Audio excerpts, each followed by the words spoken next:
Ayan, gagawa tayo ng dinuguan. So, isuti natin muna yung pork. Ayan, suti na siya. Pero ito guys, lalagyan natin ng onion. Iba yung dinuguan ko ngayon. May onion. Ayan guys. Tapos, may patatas. Kasi instead na kakain ako ng rice, patatas ilalagay ko. Ayan.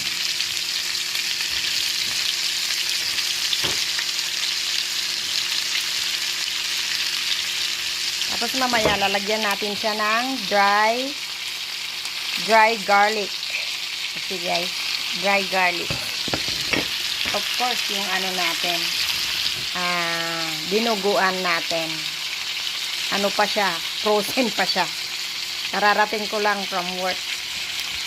Ayan guys, medyo luto na yung karne at saka yung potato, sibuyas. So, lagayan natin ng ayan, frozen pa guys. Frozen pa yung dinuguan ko. But it's okay. So, gonna melt then. Na-melt na siya guys, pero lalagyan natin siya ng apple cider. Para may suka siya, maasim-asim. And then, lagyan natin ng fried garlic. Oh my God. I pour a lot. But it's okay. Ayan guys.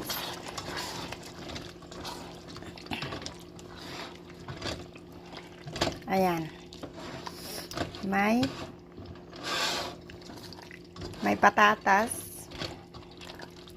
Ayan siya. O, diba? Nagki-creamy na siya.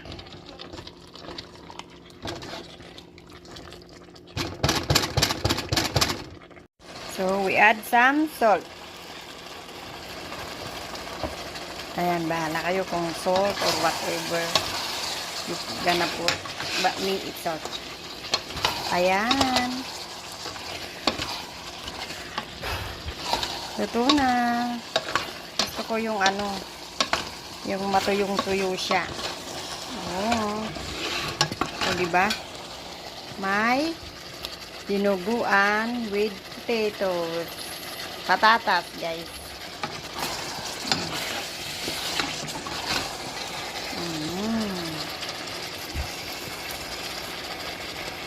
Ayan. Luto na. Oh. Kahit dito sa Canada, mag-isa lang ako. Ayan, paulam ko ito ng 4 days. Have a blessed day, everyone.